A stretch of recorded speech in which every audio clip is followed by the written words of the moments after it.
Breaking news చూస్తున్నాము. హైదరాబాద్లోని చందానగర్లో ఉన్న పిఆర్కే హాస్పిటల్లో దారుణం చోటు చేసుకుంది. ట్రీట్మెంట్ కోసం వచ్చిన 21 ఏళ్ల ఒక యువతి మృతి చెందింది. ఛాతీ నొప్పితో ఈ నెల 11న ఆమె పిఆర్కే హాస్పిటల్లో చేరింది. గాయత్రి హాస్పిటల్లో 11న చేరిన తర్వాత స్టంట్ వేసి ఫ్యామిలీకి కూడా ఎలాంటి ఇన్ఫర్మేషన్ ఇవ్వకుండా దాని తర్వాత ఒక ఓపెన్ హార్ట్ సర్జరీ చేశారు అక్కడ ఉన్న డాక్టర్లు. మొదటగా స్టంట్ వేశారంట, దాని తర్వాత ఒక ఓపెన్ హార్ట్ సర్జరీని కూడా ఫ్యామిలీకి అసలు ఎలాంటి ఇంటిమేషన్ ఇవ్వకుండా డైరెక్ట్గా ఓపెన్ హార్ట్ సర్జరీ చేసేసారు. దాని తర్వాత ఈ నెల 14న గాయత్రికి ఓపెన్ హార్ట్ సర్జరీ చేసిన తర్వాత ఆ సర్జరీ తర్వాత గాయత్రిని చూసేందుకు మరి ఫ్యామిలీ మెంబర్స్కు ఎలాంటి అనుమతి ఇవ్వలేదు. అంటే ఓపెన్ హార్ట్ సర్జరీ చేశారు. సాధారణంగా ఎలాంటి సర్జరీ అయినా కొంతసేపు ఐసీయూలోనే వాళ్ళని ఉంచుతారు, కొన్ని గంటలు, అంటే ఆ గాయం కొంత మానే సమయానికి. దాని తర్వాత అంటే అలాగే వాళ్ళకి అనెస్థీషియా ఇస్తారు. ఆ అనెస్థీషియా ఆ మత్తు దిగిపోయి వాళ్ళు కొంత స్పృహలోకి వచ్చిన సమయానికి కుటుంబ సభ్యులకి చూసే అవకాశాన్ని ఇస్తారు. కానీ ఇక్కడ ఓపెన్ హార్ట్ సర్జరీ చేసిన తర్వాత అసలు గాయత్రిని కుటుంబ సభ్యులకు బంధువులకి అసలు చూపించలేదు. పరిస్థితి విషమించింది. గాయత్రి ఆ ఓపెన్ హార్ట్ సర్జరీలోనే చనిపోయింది అంటూ బంధువులు చెప్తున్నారు. తమకు వెంటనే ఏ విషయం చెప్పలేదు. ఓపెన్ హార్ట్ సర్జరీ చేస్తున్నామని చెప్పలేదు, సర్జరీ చేసే సమయంలో గాయత్రి చనిపోయిందని చెప్పలేదు. మరీ విడ్డూరం ఏంటంటే ఈ విషయంలో ఆ యువతి గాయత్రి చనిపోయిన తర్వాత బంధువులకి ఎలాంటి ఇంటిమేషన్ ఇవ్వకుండా రాత్రికి రాత్రే మృతదేహాన్ని హాస్పిటల్ నుంచి తరలించే ప్రయత్నం కూడా చేశారు అంటూ బంధువులు ఆరోపిస్తున్నారు. మరి గాయత్రి మృతికి వైద్యుల నిర్లక్ష్యమే కారణమా? ఆసుపత్రి ఎదుట ప్రస్తుతానికి బంధువులు ఆందోళనకు దిగారు. బాధ్యులపైన కఠిన చర్యలు తీసుకోవాలంటూ డిమాండ్ చేస్తున్నారు. మరి 21 సంవత్సరాల యువతికి అసలు స్టంట్ వేయాల్సిన అవసరం ఏమొచ్చింది మొదటగా? దాని తర్వాత ఓపెన్ హార్ట్ సర్జరీ చేయాల్సిన అవసరం ఏమొచ్చింది? ఇది మెగాస్టార్ చిరంజీవి సినిమాలో సీన్ లాగా తలపిస్తుంది. 21 సంవత్సరాలకి ఎవరికి హార్ట్ సర్జరీస్ కానీ ఓపెన్ హార్ట్ సర్జరీస్ కానీ స్టంట్స్ వేయాల్సిన అవసరం ఉండదు. ఛాతీ నొప్పి అని వెళ్తే హాస్పిటల్ వాళ్ళు బిల్లు వసూలు చేద్దామన్న ఉద్దేశంతోనే ఇలాంటి పనికి పూనుకున్నారా? ఒకసారి హాస్పిటల్ దగ్గర ఎలాంటి పరిస్థితులు నెలకొని ఉన్నాయో ఒక్కసారి మొదటగా చూసే ప్రయత్నం చేద్దాం. దాని తర్వాత డీటెయిల్గా బంధువులు ఏం మాట్లాడుతున్నారో డీటెయిల్గా తెలుసుకునే ప్రయత్నం చేద్దాం. మొదట హాస్పిటల్ దగ్గర ఉన్న పరిస్థితులు చూసే ప్రయత్నం చేద్దాం.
కుటుంబ సభ్యులు ఏం జరిగింది, అసలు ఆ 21 సంవత్సరాల యువతికి ఛాతీ నొప్పి అని వెళ్ళిన తర్వాత సిరీస్ ఆఫ్ ఈవెంట్స్ ఏం జరిగాయి అనేది ఒకసారి ఆ కుటుంబ సభ్యుల మాటల్లోనే వినే ప్రయత్నం చేద్దాం. నా పేరు నరేందర్ గౌడ్, కైగుల్పల్లి విలేజ్ నుంచి వచ్చినాము. మా అన్న కూతురికి ఓపెన్ సర్జరీ కావాలంటే తీసుకొచ్చినాము. నేను ఆపరేషన్ చేసిన తర్వాత డాక్టర్ ఓకే అన్నాడు. అని మాకు 11 గంటల నుంచి ఇప్పటి వరకు ఎలాంటి రిప్లై ఇవ్వలేడు. తీరా చూస్తే చనిపోయిందని చెప్పి 6:37కు చెప్పారు. ఇదేంటి పరిస్థితి అంటే సరే పాప అయితే పోయింది కానీ మేనేజ్మెంట్ పిలిపిమంటే ఇప్పటిదాకా మేనేజ్మెంట్ పిలిపించడం లేదు. పోలీసు వారి విధంగా మేనేజ్మెంట్ సహకరిస్తున్న చిన్న డౌట్ అనిపిస్తుంది. మాకు తగిన న్యాయం జరగాలని చెప్పి ఇప్పటి దాకా మాట్లాడినాము. వాళ్ళు ఎలాంటి స్పందన లేదు మేనేజ్మెంట్. కాబట్టి మీ మీడియా మొత్తం ఏం ప్రాబ్లంతో జాయిన్ అయింది? ఆమెకు ఓపెన్ సర్జరీ కావాలని చెప్పాడు. డాక్టర్ మళ్ళీ నైట్లో డబ్బులు కావాలంటే డబ్బులు తీసుకొచ్చి ఇచ్చినాం. ఎన్ని డబ్బులు కట్టారు? మొత్తం 9 లక్షల రూపాయలు నగదు కట్టేసాం నైట్లో. తెల్లారి మళ్ళీ రీ ఆపరేషన్ చేయాలని చెప్పి లోపల తీసుకెళ్ళిన తర్వాత 11 గంటల నుంచి ఆమె ఎలాంటి స్పందన లేదు. ఆయన మాకు ఎవరు లేదు. రవీంద్ర డాక్టర్ రాజు గారు ఇప్పటి వరకు హాస్పిటల్లో లేడు, మాకు ఎలాంటి రిప్లై ఇవ్వలేడు. 11 గంటలకు అందరికి ఓకే డన్ ఆపరేషన్ సక్సెస్ అయిందని వెళ్ళిపోయాడు. ఇప్పటిదాకా వెళ్ళిపోయి వెయిట్ చేసే మేనేజ్మెంట్ లేదు, డాక్టర్ లేడు. నైట్ డ్యూటీలో ఉన్న నర్సులు నిలిపిమని నర్సు పోలీసు వాళ్ళకి చెప్తే వాళ్ళు వెళ్ళిపోయలేరు. ఇప్పటి వరకు మాకు తగిన న్యాయం జరగాలని పోరాటం చేస్తున్నాం సార్. డెడ్ బాడీని మాకు ఎలాంటి ఇంటిమేషన్ లేకుండా మేము ఎవరు భర్త గాని తల్లి గాని తండ్రి గాని ఎవరు సంతకం లేకుండా దొంగచాటు నా బ్యాక్ సైడ్ లా అంబులెన్స్ లో డెడ్ బాడీ పెట్టడం జరిగింది. మా పిల్లలు వెళ్ళి చూసిన తర్వాత మళ్ళీ పోలీసు వాళ్ళకి చెప్తే అప్పుడు డెడ్ బాడీ తీసుకొచ్చి లోపల పెట్టారు. ఇంత అన్యాయం జరుగుతుంది హాస్పిటల్లో కాబట్టి ప్రతి నాలాంటి వాళ్ళకి ఎవరు మోసపోవద్దని ప్రతి ఒక్కరికి మీ మీడియా తరఫున మా అందరికి న్యాయం జరగాలని. ఇప్పుడు అమ్మాయి అయితే రాలేదు కాబట్టి మాకు ఏదైనా పరిష్కారం కావాలని పోరాటం చేస్తున్నాం.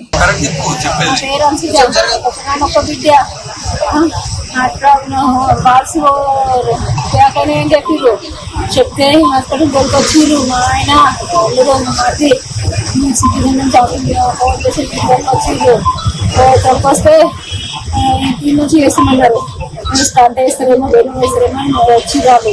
వెలుగు ఏమో వెలుగు వేస్తే మళ్ళీ మళ్ళా ఇది సర్జరీ చేస్తాం.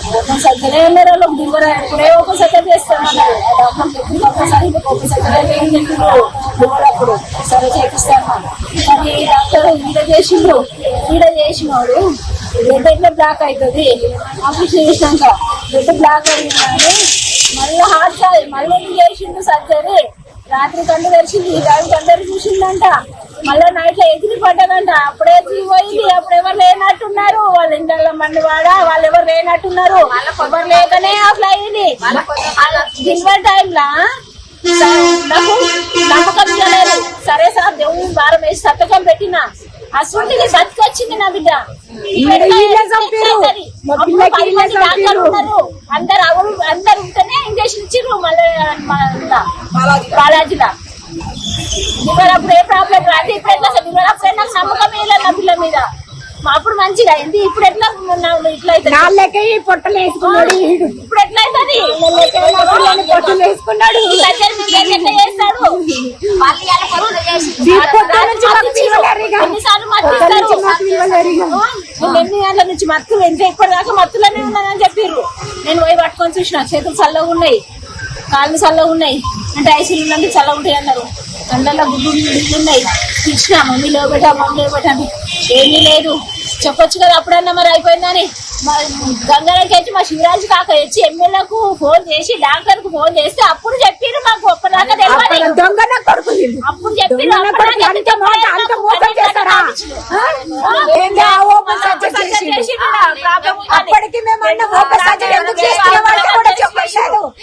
ఆపరేషన్ చేసినందుకు బ్లడ్ ఎందుకు చేస్తే బీపీ పెరుగుతుందంట. మేము రాకముందే ఆపరేషన్ చేసిన అది చేయను సర్జరీ వచ్చి నాకు ఆగనుంటే నువ్వు ఎందుకు ఇచ్చినావు. మళ్ళీ రాత్రి మధ్య ఎందుకు ఇచ్చినావు.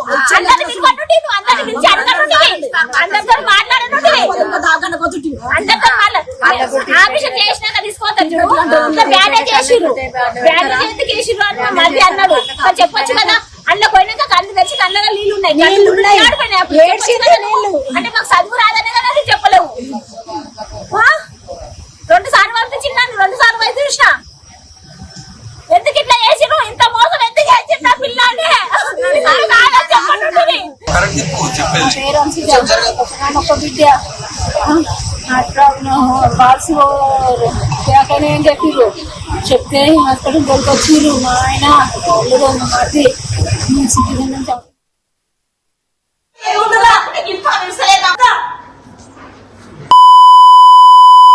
ఇది ఖరాబ్ అయితే ఆలోచన లేదా సార్.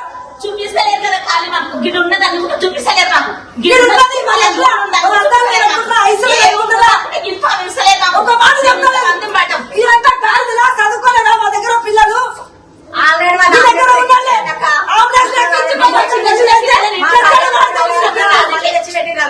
ఒక్కరు రాలేరు హాస్పిటల్ కి సంబంధించి కిందికి వచ్చి ఒక్కరు మాట్లాడలేరు. ఇప్పుడు తోలుకోతుడు పైకి తోలుకోతుడు కిందికి తోలుకోతుడు మేము ఇడికి వచ్చి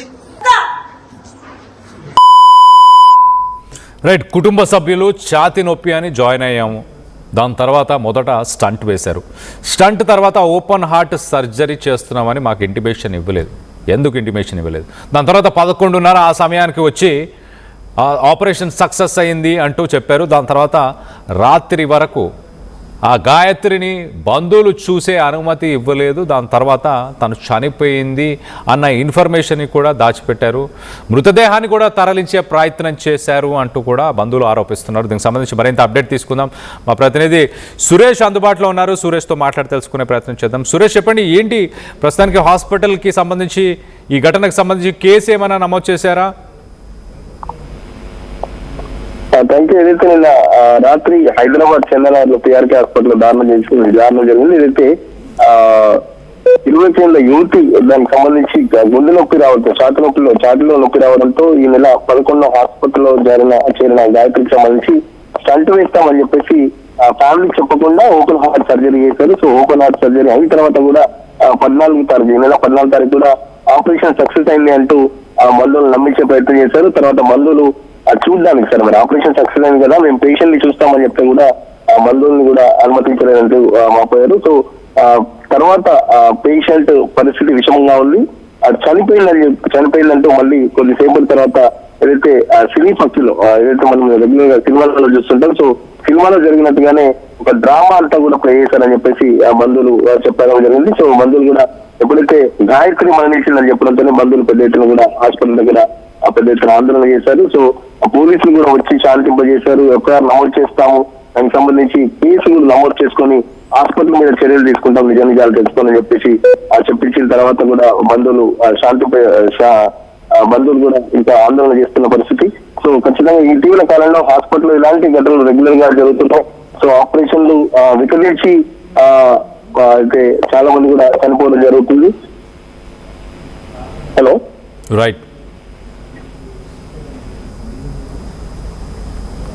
Suresh, thanks for the latest update. మొత్తం మీద పిఆర్కే ఆసుపత్రికి ఛాతీ నొప్పి అని ఒక యువతి అక్కడ వెళ్ళిన తర్వాత మొదట స్టంట్ వేశారు. దాని తర్వాత బంధువులకి చెప్పా పెట్టకుండా ఓపెన్ హార్ట్ సర్జరీ చేయడం ఏంటంటూ బంధువులు ఆరోపిస్తున్నారు. మరో పక్కన సర్జరీ సమయంలోనే గాయత్రి చనిపోయినా కూడా ఎలాంటి ఇన్ఫర్మేషన్ బంధువులకు ఇవ్వకపోవడం, అలాగే మృతదేహాన్ని కూడా చెప్పా పెట్టకుండా తరలించే ప్రయత్నం చేస్తున్నారు అంటూ బంధువులు ఆందోళనకు దిగారు. దీనికి సంబంధించి మరి పోలీసులు మేము కేసు నమోదు చేస్తున్నాము, తగిన శిక్ష వేస్తాము వాళ్ళందరికీ కూడా అంటూ చెప్పుకొచ్చే ప్రయత్నం చేశారు. దీనికి సంబంధించి